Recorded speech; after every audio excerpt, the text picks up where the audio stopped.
오늘 우리에게 주신 하나님 말씀 이사야 60장 1절에서 3절 말씀입니다. 구약성경 1040쪽에 있습니다. 이사야 60장 1절에서 3절 말씀, 이 말씀을 읽을 때 살아계신 하나님의 음성을 친히 듣는 귀한 시간 되시기를 바랍니다. 일어나라, 빛을 발하라. 이는 내 빛이 이르렀고 여호와 영광이 내 위에 임하였음이니라. 보라, 어둠이 땅을 덮을 것이며 캄캄함이 만민을 가리려니와 오직 여호와께서 내 위에 임하실 것이며 그의 영광이 내 위에 나타나리니 나라들은 내 빛으로, 왕들은 비치는 내 광명으로 나아오리라. 아멘. 5월 18일자 월스트리트 저널에 실린, 요즘 아이들 말로 웃프다 그러지요. 웃픈 기사가 하나 있습니다. 카타나 스캔널이라고 하는 젊은 여성이 직장에 출근하고 있었습니다. 근데 맞은편에서 한 사람이 걸어오면서 인사를 하는 겁니다. 안녕하세요, 카타나. 그러고 인사를 합니다. 근데 누군지 잘 모르겠는 거예요. 그래서 인사를 안 받을 수는 없고 너무 반갑게 인사를 하니까 예, 안녕하세요, 대충 인사를 하고 이제 들어갔습니다. 매장에 들어가서 옷을 갈아입고 마스크를 딱 쓰고 얼굴을 보니까 아는 사람이에요. 미국은 지금 마스크를 벗기 시작했거든요. 예. 마스크를 1년 동안 쓰고 있다 보니까 이 아래쪽에 상대방 얼굴을 잊어버린 겁니다. 그래서 마스크를 벗는 순간에 이게 누구지 하고 갸우뚱하는 그런 일들이 종종 생겨나고 있다고 합니다. 처음 마스크를 쓸 때만 해도 이게 무슨 산적인가 도둑놈인가 그렇게 생각했던 미국 사회가 이제는 마스크를 백신을 다 맞고 나서 벗기 시작하니까 얼굴이 낯설어지는 효과를 가져옵니다. 우리 지금 이만큼만 가지고 상대방을 인식하지요. 예, 코 위에 부분, 눈과 이마의 부분만 가지고 이해를 합니다. 그러니까 처음 만나는 분들을 보면, 예를 들어서 이제 새 가족이 왔어요. 이렇게 마스크 쓰고 얼굴을 보고 인사를 합니다. 그럼 여기만 보고 이제 상대방을 이해를 하는 거야. 이렇게 생겼을 거야. 그럼 여기는 어떻게 이해를 하냐 하면 마스크가 이만하잖아요. 크잖아요. 그러니까 입도 이만할 거야. 코도 이만할 거야. 그렇게 착각을 하는 거예요. 그다음 마스크를 딱 벗고 사진을 찍으려 보면 아니네? 하는 착각이 일어납니다. 이게 마스크가 가져온 착시 현상인데 1년 길게 잡는 사람은 백신을 맞아 24년까지 이 코로나 사태가 계속될 거다라고 이야기를 합니다. 전망하시는 분들이. 앞으로 3년 더 쓰고 있으면 이 아랫부분은 가족 외에는 다 잊어버릴 거예요. 어떻게 생겼는지. 익숙함이다라고 하는 것, 그것은 우리의 시선과 생각과 삶의 방식 모두를 다 바꿔버립니다. 그리고 익숙함에서 빠져나오는 것은 그냥 생각만 해서 되는 것이 아니라 대단한 결단 그리고 실천이 따라야만 그 익숙함에서 빠져나올 수 있습니다. 그럼 오늘 우리가 읽은 이사야서 60장 1절 말씀, 아주 유명한 말씀이지요. 일어나라, 빛을 발하라. 이는 내 빛이 이르렀고. 얼마나 신이라는 구절입니까? 그런데 이 명령이 나의 것이 되려면 정말 대단한 결단과 결심 그리고 실천을 하지 않으면 내 것이 되지 않는다라고 하는 사실을 알아야 합니다. 예언서를 읽으면 좀 답답합니다. 왜냐하면 심판의 메시지이고 회개를 촉구하는 메시지이다 보니까 답답할 수밖에 없어요. 더군다나 이사야 58장과 59장은 바벨론 포로로 들어가 있던 이스라엘 백성들에게 회개를 촉구하는 하나님의 말씀이 나옵니다. 그래서 이스라엘 백성이 그 말씀을 듣고 알겠습니다, 우리 회개하겠습니다, 예배 잘 드릴게요 라고 약속을 했는데 58장 59장 읽으니까 약속은 했는데 예배는 대충 드리는 거예요. 제사를 드리긴 하지만 제사의 내용이 없어요. 제사를 드리지만 제사가 뭔지 그 알맹이가 빠져버렸습니다. 그래서 그것 때문에 책망하는 메시지가 계속 나오고 있어요. 그러다가 갑자기 돌연 60장 한 장에서 일어나라, 내 빛이 이르렀고, 그러면서 복의 말씀이 막 쏟아져 들어와요.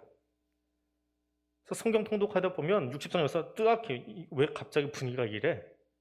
넘어가면 또 분위기가 다른데 58장과 59장에 전혀 어떤 연결고리도 없이 갑자기 주시는 하나님의 명령 앞에서 우리가 어떻게 해야 되는가, 또 왜 하나님이 이 명령을 주셨을까를 묵상해 보아야 합니다.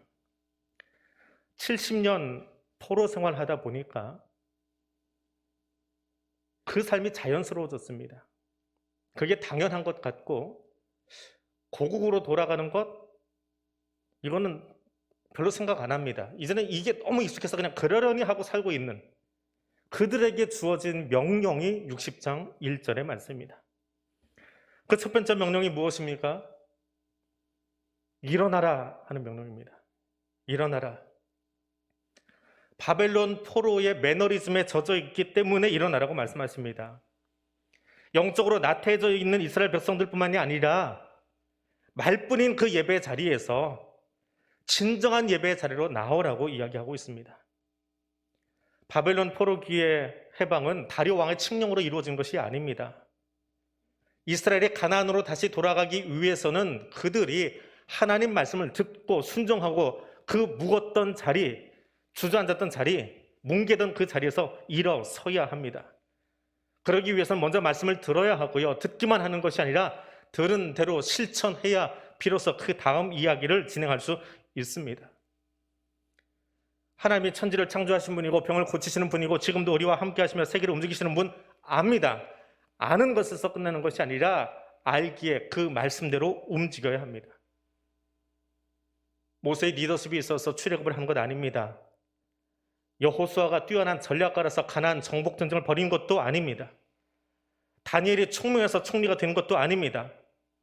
바울이 학식이 뛰어나서 유럽 선교를 할 수 있었던 것도 아닙니다. 오직 하나님 말씀에 힘이 있고 그 말씀을 의지했던 사람들, 그 말씀 안에 있던 사람들이 이스라엘을 일으키고 교회를 일으키고 하나님의 선교를 감당했던 것입니다. 여호와의 말씀이 하나님 심판으로 말미암아서 티끌과 폐허 안에 있던 이스라엘을 일으킨 것처럼 하나님의 말씀이 오늘 우리의 잠자던 영혼들을 깨워 일으킬 수 있기를 원합니다. 다른 사람이 아니라 오늘 나를 깨워서 일으킬 수 있는 시간이 될 수 있기를 원합니다. 일으키는 것만이 아니라 그 자리에서 일어서 하나님이 주시는 것들을 바라볼 수 있는 복의 사람들 되시기를 원합니다. 일어나라. 이 말은 히브리어로 쿰이라고 하는 히브리어 명령입니다. 어디서 들어보셨습니까? 방금 찬양대가 불렀던 그 찬양 속에 있습니다. 마가복음 5장에 나오는 내용입니다. 죽은 회당장의 딸을 살릴 때 예수님이 하신 말씀입니다. 마태와 누가는 그 말을 풀어놓았습니다. 설명을 하거든지 아니면 번역된 말을 썼는데 마가는 다른 방식을 썼어요. 예수님이 하셨던 원어 그대로 써놨습니다. 그리고 마가의 그 기록한 정신을 담아서 모든 번역본 성경은 달리다곰을 번역하지 않습니다. 아람어인 그 단어를 그대로 씁니다. 마치 할렐루야나 아멘을 그대로 쓰는 것처럼 전승의 모든 성경은 마가복음 5장에 나오는 달리다곰을 그냥 달리다곰으로 쓰지, 뒤에 물론 번역은 있어요. 이게 무슨 말이다라고 하는 건 있지만 달리다곰 자체를 아람어 그대로 소리 나도록 써놓고 있습니다. 왜 그랬을까요? 성경 읽고 나니까 달리다곰 하는 소리를 들으면 사람들은 내가 죽어 있는 거구나. 내가 살아있는 줄 알았는데 죽어 있는 거구나. 그래서 하나님이 살아나라고 지금 나에게 명령하시는 거구나 라고 하는 사실을 깨닫게 하기 위해서 그 말의 느낌, 그 언어가 가지고 있는 그 속의 느낌을 그대로 가지게 하시려고 번역어가 아니라 아람어 원어를 그대로 달리다곰이라고 써 놓은 것입니다. 쿰, 일어나라. 이것은 걷는 자에게 주는 말씀이 아닙니다. 뛰는 자에게도 이 명령은 주지 않습니다. 포로된 삶을 살고 있는 사람들에게, 코로나로 긴 터널을 지나가고 있는 사람들에게 이 말씀을 주고 계십니다. 열정도 내용도 다 식어버린 이스라엘을 향해서, 그리고 우리를 향해서 이 말씀을 주고 계십니다. 여러분 옆에 누가 왔는지 한번 쳐다보실래요? 옆에 누가 왔습니까? 지난주에 계시던 분 있나요? 그렇게 봐서는 잘 안 보일 겁니다. 화장로님 죄송해요. 자리에서 일어나서 한번 둘러보시죠. 옆에 보는 거하고 일어서 보는 거 다르시죠? 위로 좀 올라와 주실래요? 얼굴 빨개지셨는데.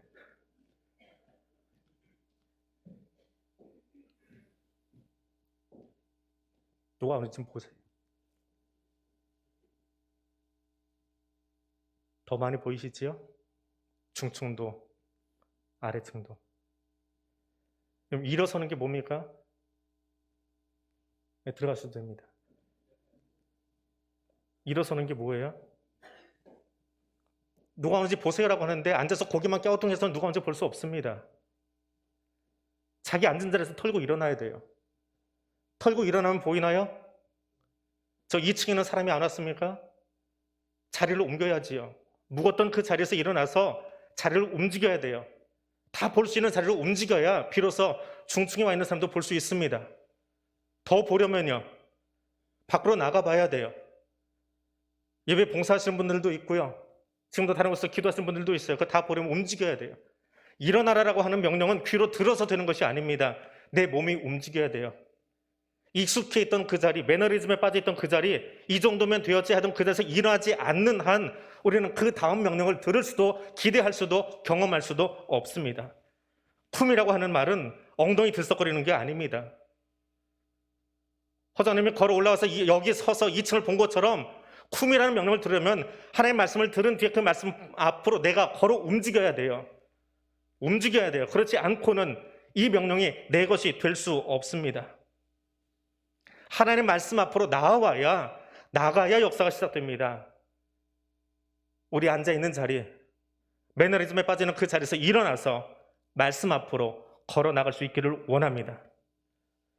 이로써 걸어 나가는 백성들에게 주시는 또 하나의 명령은 빛을 발하라 라고 하는 것입니다. 이스라엘 백성들이 70년 동안 포로 생활을 하면서 익숙해졌습니다. 고국으로 돌아간다라고 하는 소망은 놓은 지 오래됐을 겁니다. 대한민국 통일될까요? 일부하고 똑같아요. 반응을 한 명 보일까 말까 합니다. 물론 설교사의 대부분은 반응을 잘 안 보입니다. 그냥 가만히 있는 게 정석인 줄 아는데 70년 됐지요, 휴전된 지. 그러다 보니까 이게 익숙해졌어요. 분단이라는 상황이 너무 익숙해져 버렸어요. 통일, 글쎄 하기는 해야 되는데 어떻게 하는 거지? 되면 상황이 어떻게 바뀌는 거지? 그 걱정만 없어요. 통일이라는 열정이 70년 지나고 나니까 희미해져 갑니다. 바벨론 포로 70년 똑같아요. 3세대가 지났습니다. 저보다 다음 세대는 통일에 대한 염원이 얼마나 깊을까? 제 할머니 세대하고 우리 아들 세대, 딸 세대하고 통일에 대한 열망이 같을까요? 바벨론 포로로 끌려왔던 사람들하고 거기서 태어난 손자 세대하고 고향으로 돌아가자. 고향이 어딘데요? 거기가 어떻게 생겼는데요? 그게 사라졌어요. 예배가 뭔데요? 예루살렘 성전 구경도 못 해봤는데 지금 태어나서 유아세례 받는 사람들 그 아이들이 예배가 뭔지 알까요? 모이는 예배에 대한 모습을 그 기쁨을 알고나 있을까요? 암살이라고 하는 영화가 있지요. 이정재가 나와서 독립군에게 암살당하는 마지막 장면이 있습니다. 그때 너 왜 배신했냐? 독립군인데 왜 배신해서 일제 앞잡이가 됐냐라고 하니까 이정재가 하는 말이 있어요. 내가 해방될 줄 알았나? 해방될 줄 알았으면 누가 앞잡이를 해? 해방되지 않을 것 같으니까 살아남으려고 앞잡이 된 거지. 그렇게 이야기를 합니다. 고지전이라고 하는 영화가 있습니다. 우리 6.25 전쟁을 다룬 영화인데요. 일사후퇴가 일어나고 중공군의 개입으로 압록강까지 갔던 국군이 후퇴를 합니다. 그리고 지금의 휴전선 인근에서 대치하고 6.25 전쟁을 계속 하는데 이게 2년 동안 싸웠어요.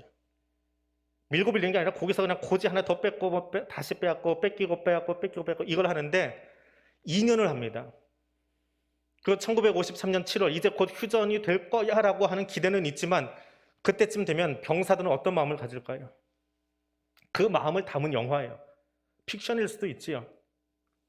에로꼬지라고 하는 고지를 놓고 국군과 인민군이 대치를 하고 전쟁을 합니다. 빼앗고 빼앗기고 빼앗고 빼앗기고.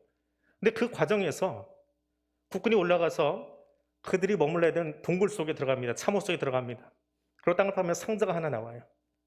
근데 거기 편지가 있어요. 방금 퇴각한 인민군이 거기다 편지를 넣어놨어요. 거기 남쪽에 있는 우리 어머님에게 편지 좀 전달해 주세요. 그리고 또 먹을 것이 들어와 있어요. 그럼 그거 먹고 거기다 또 편지를 넣어놔요. 그리고 북쪽에 있는 우리 형한테 아무에게 편지 전해주세요. 그러니까 영화니까 이상하게 듣지 마세요. 그냥 영화가 담고 있는 내용이니까. 예, 저것도 이상한 거 한다 그러지 마세요. 그냥 영화예요. 예. 근데 그렇게 편지를 주거니 받거니 하는 이상한 전쟁이 계속됩니다. 그러다가 어느 순간 야, 휴전협정 발효됐대. 지금 서 있는 데가 휴전선이래. 어제까지 편지 주고받던 사람들이 내를 시내를 가운데다 두고 언제 만나지? 그런 등 돌리고 가는 걸로 영화가 끝납니다. 그들에게 전쟁은 뭘까요? 전쟁의 진짜 목적을 상실해버린 사람들이 정말 군인일까? 아니면 살아남기 위해서 하는 것이 전쟁일까라고 하는 질문을 던지면서 영화가 끝이 납니다. 근데 비단 영화가 아니라 이런 일이 실제로 있었어요. 우리 1차 대전 때 1차 대전이 막 시작하고 독일군과 연합군이 대치하고 싸움을 하고 있습니다. 총을 서로 겨누고 쏘고 있다가 갑자기 크리스마스 캐롤이 울려납니다. 그래서 그 크리스마스 캐롤 앞에 양측 군인들이 총을 내려놓고 오늘은 크리스마스인데 아기 예수 오신 날인데 같이 평화롭게 오늘 하루를 보냅시다. 설교 예화에 많이 등장하지요. 주로 성탄절 때 사용하는 예화입니다. 근데 이 예화의 진짜 이야기를 아십니까? 딱 그 부분만 떼서 크리스마스를 부각시키기 위한 침소봉대한 설교 예화거리인데 진짜 이야기는 그게 아니에요. 크리스마스 캐롤이 울린 것 맞습니다. 총불이 내려오는 것 맞습니다. 그런데 어떻게 내려놨느냐? 지휘부에서는 어떻게든지 독일군을 빨리 밀어내고 유럽을 해방시키자라고 하는 거고요. 독일은 어떻게든지 더 빨리 밀어붙여서 프랑스까지 점령하자라고 하는 지휘부의 방침이 있어요. 그래서 각 전선에 있는 부대에 예하 부대에 전달이 됐는데 예하 부대가 생각을 하는 거예요. 이거 우리 땅도 아닌데 대서양 건너오고 태평양 건너오고 여기서 왜 남의 땅에서 이러고 싸워야 돼? 독일 우리 영토만 있으면 됐지 뭐 하려고 더 나가려고 그래? 근데 캐롤이 울리는 거예요. 그러니까 마을 단위로 지역 단위로 자체적으로 휴전을 했답니다. 지휘부가 요청한 휴전이 아니라 동시다발적으로 다 그냥 전쟁을 그만둬버린 거예요. 그러면 갑자기 선물 나누고 편지 전달하고 지난 며칠 동안 싸우면서 전사했던 군인들을 서로 날라다 상대방한테 전달해주는 군인이 아닌 이상한 모습으로 변질이 되어버렸습니다. 지휘부는 그런 모습 가지고 전쟁을 할 수가 없지요. 그리고 수많은 지휘관들이 문책당하고 전선을 재배치하는 일이 유럽에서 있었다고 합니다. 보세요. 고지전이 되었건 1차 지전에 캐롤이 있었던 그곳이 되었건 70년 바벨론 포로 생활이 되었건 왜 싸우는지 모르면 왜 예배드리는지 모르면 그리고 그것에 계속 빠져서 매너리즘에 빠져버리면 돌아갈 이유도 진정한 우리의 예배를 회복해야 될 목적도 상실해버립니다. 그래서 일어서라는 이야기를 듣기는 했지만 일어서서 뭘 봐야 될지를 모르는 거예요.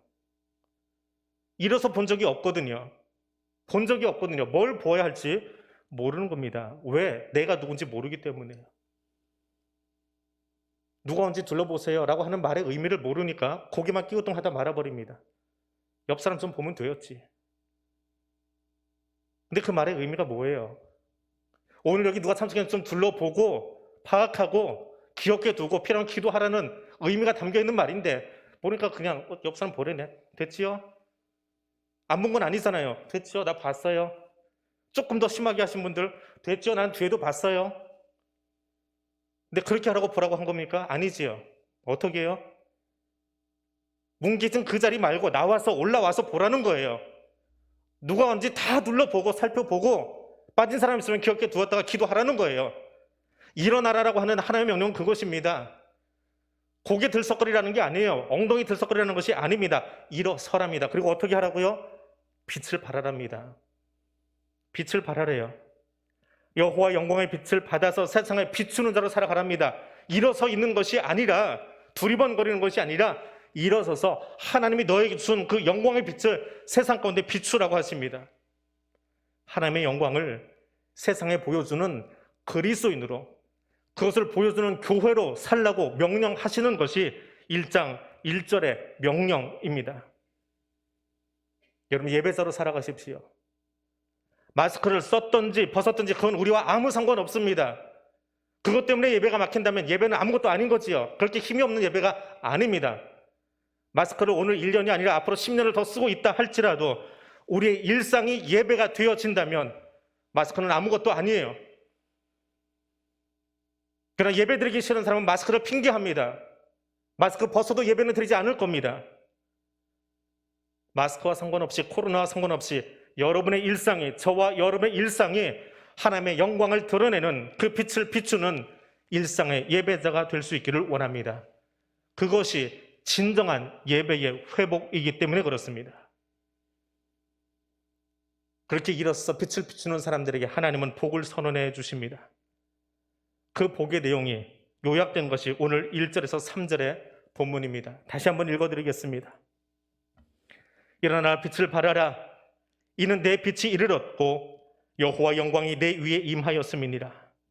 보라, 어둠이 땅을 덮을 것이며 캄캄함이 만민을 가리려니와 오직 여호와께서 내 위에 임하실 것이며 그의 영광이 내 위에 나타나리니 나라들은 내 빛으로, 왕들은 비추는 내 광명으로 나아오리라. 어떤 복을 누린다고요? 어떤 복이요? 세상이 내게로 모여오는 복을 주시겠대요. 이건 나라도 없고 노예 생활하고 있는 이스라엘 백성들에게 뭔 구경거리가 있어서 나라들이 모이겠습니까? 무기력하게 살아가고 있는 소망도 없는 이스라엘 백성들에게 뭘 기대하고 세상 사람들이 모여들겠습니까? 하나님 명령에 순종하고 낙심한 자리가 아니라 소망을 가지고 말씀에서 일어선 그들을 보러 오는 거예요. 그들의 모습이 아니라, 노예 생활하고 있는 그들의 모습이 아니라 하나님의 영광을 반사해서 보여주고 있는 그 영광을 바라보면서 세상에 모여드는 거예요. 그 나라, 그 세상에 어떤 사람들입니까? 나라를 표현하는 고임이라고 하는 이 히브리어는 여호와를 섬기지 않는 이방 나라, 이방 민족들을 표현할 때 고임이라고 합니다. 어떤 나라가 몰려온다고요? 하나님 말씀에 순종해서 일어섰더니 누가 보아요? 아까 우리 허장로님 위에 올라왔을 때 누가 쳐다봤어요? 짧은 순간이지만 목사를 보지 않고 회중들이 여러분이 허장님 쳐다보고 있었지요. 그런데 말씀에 순종해서 사는 삶을 바뀌었을 때 누가 쳐다본다고요? 대한교회 교인들이 보는 것이 아니라 믿지 않는 나라 고임의 백성들이 그 사람을 쳐다본대요. 왜? 말씀대로 사는 사람의 모습이 저렇구나. 말씀으로 살아가니까 저 사람에게서 하나님의 영광이, 우리가 알지 못하는 신의 영광이 나타나는구나. 궁금하다, 보고 싶다, 물어보고 싶다. 그 나라들이 모여올 거라는 거예요. 그 복을 주시겠다는 거예요.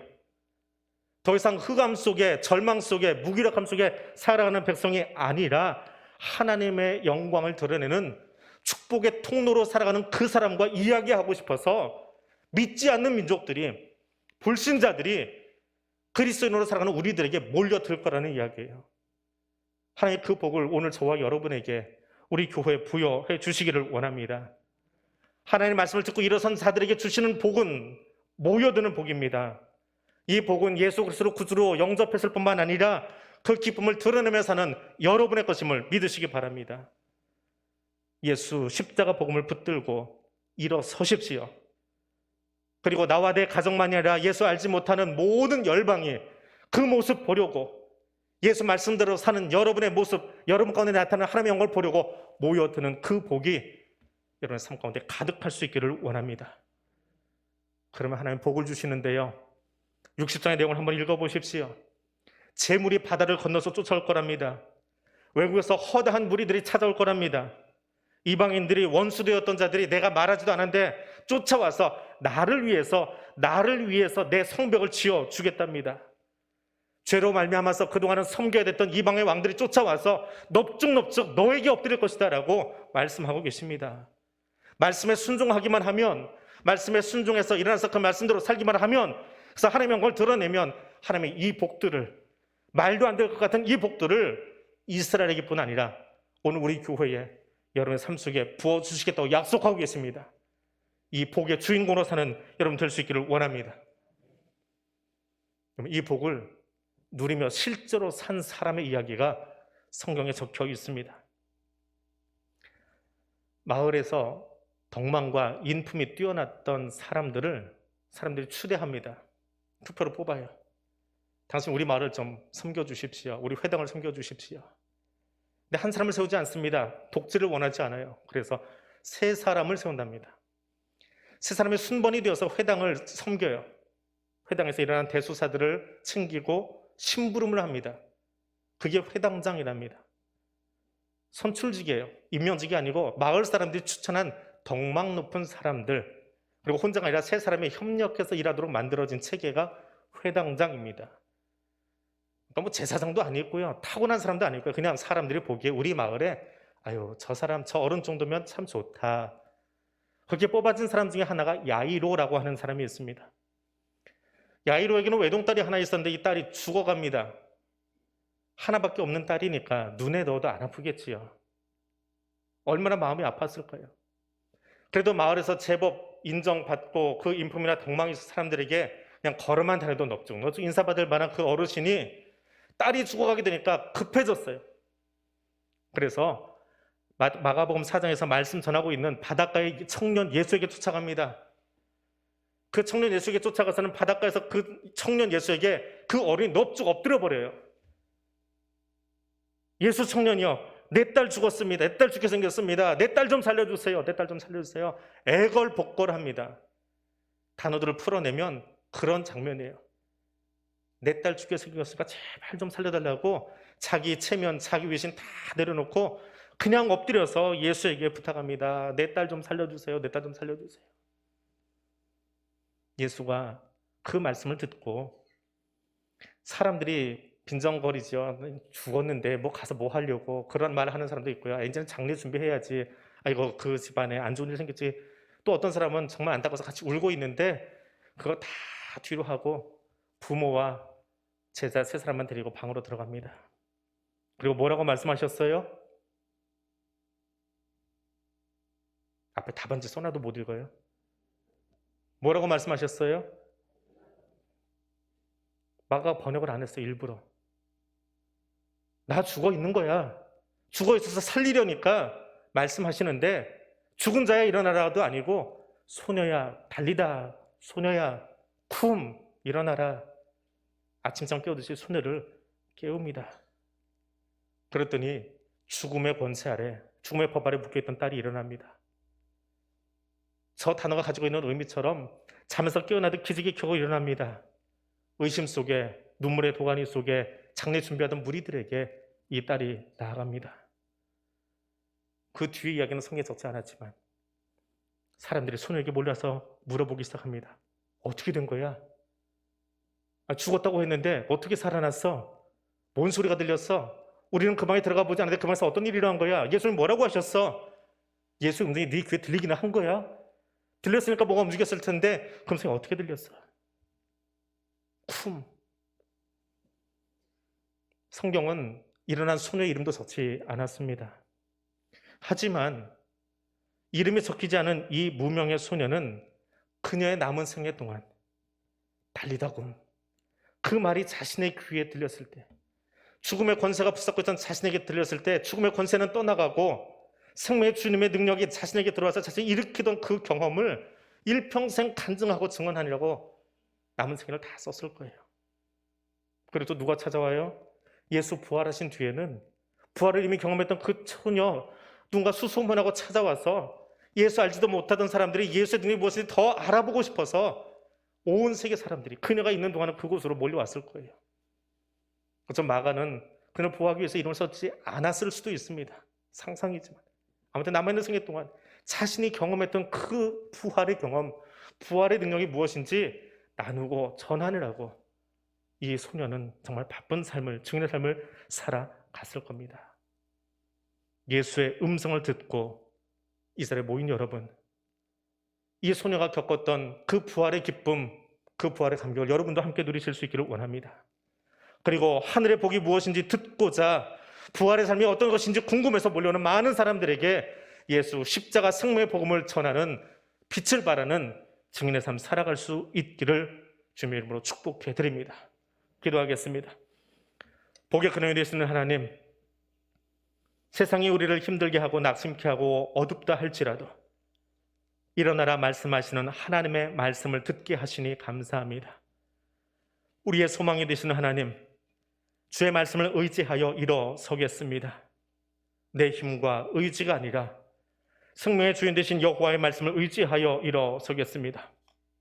세상은 어둡고 캄캄할지라도 교회와 성도들에게 주신 생명의 빛을 세상과 열방 가운데 전하고 비추겠습니다. 말씀을 듣고 주저앉지 않게 하시고, 말씀이 귓가에서 흘러 지나치지 않게 하시고, 말씀이 나의 심령을 변화시켜 일어서도록 성령 하나님, 우리의 손을 잡아 일으켜 주옵소서. 예수님 이름으로 기도드립니다. 아멘.